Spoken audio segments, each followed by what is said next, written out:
there's like a few different levels of I thought I was in love. There's like the first guy I had sex with, and the first girl I was in love with, and the first like long-term thing I was in love with. Well, when I was 14, I had sex for the first time with this guy who was like 3 years older than me, and I thought I was in love, but like we never talked, and I like only snuck out of my house to see him. It was more lust. I think that one was lust, and just like really wanting the idea of love. Okay. My name's Emily. I'm 20 years old, and I fell in love for the first time when I was 15. His name was Adam, and we met through a mutual friend.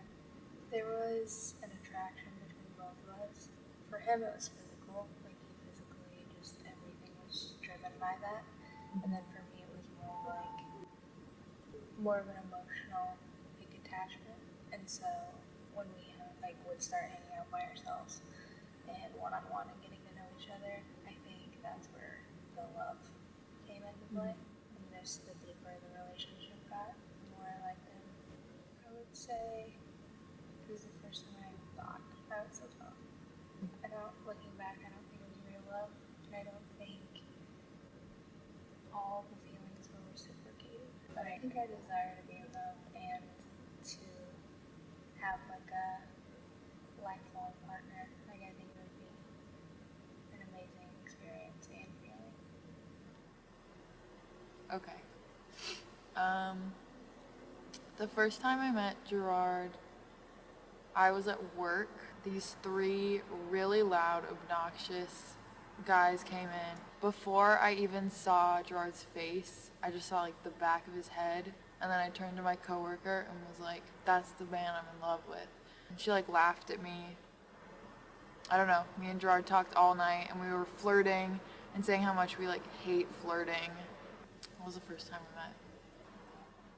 I would agree with that to a certain extent. Like I think that you can veer from it. You obviously are going to experience things differently than your parents did in their love, but I do feel like it plants something in you so deep that you grow up with that. If your parents are around and you see how they interact with each other and you see the love that they bring into the home, and for me it was very broken and I wasn't there for very long. So I think that stems deep in me, and it messes with the way I love and how I receive love as well. Like I think that it plays into self-worth.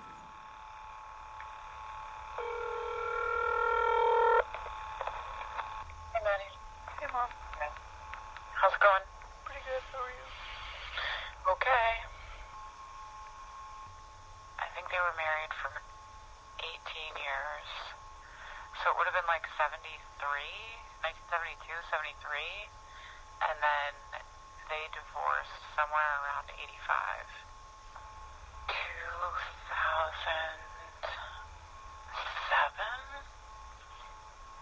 I think we separated in 2006. 2010. We were living with Franz before that, right? For the year before. Yeah, we moved to Virginia the year before we got married. It's tough. I don't know that your dad and I were ever really in love with each other. I think that we loved each other very much, and I think that that might have been confused with being in love.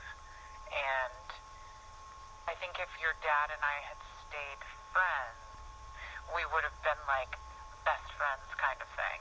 You know what I mean? But I think that we both equally mistook that connection that we had as, oh, this is my soulmate.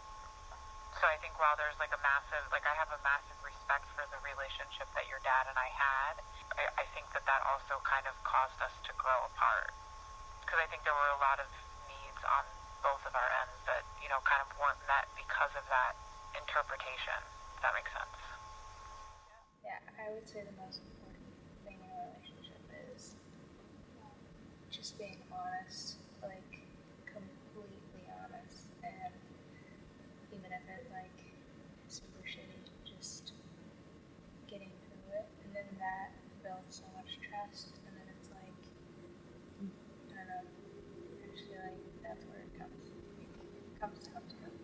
Not even just like the basic level of communication, but like understanding within communication, you know, and being like, I understand that you're really angry, and like because I understand that you're angry, you can understand that I am self-loathing, or like whatever the give and take is. That it hurts, and like I think no matter like how long you're in love with someone, you're like always scared of it ending.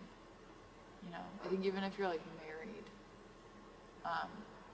that's the worst thing, is like love hurts all the time. And sometimes you just like think about how it'd be so much easier to like not be in love and to just like be alone.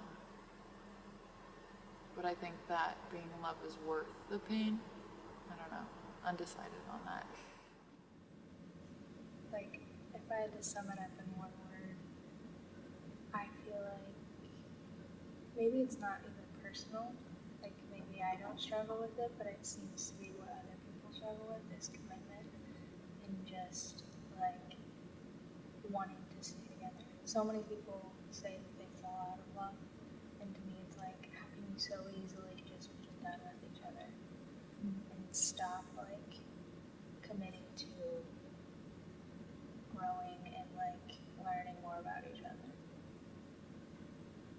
I don't know, I feel like letting go of someone, just the physical part of it, like not being with that person anymore, like, just takes a toll and gives you like a void and you like can't really fill.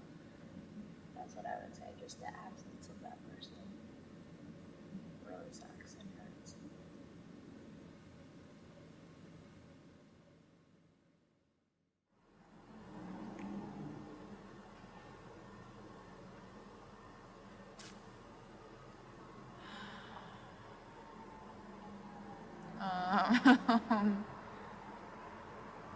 Feels good.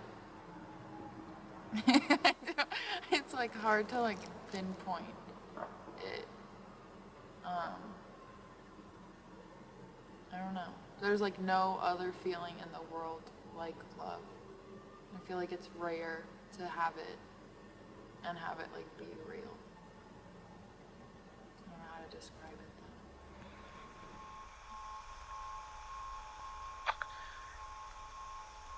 Accept your worth, like accept your value, and know that we all have a lot to give and offer and provide and accept and do and all of those things. And as a person in a relationship with another person, you should never feel less than, but you should also never feel more than.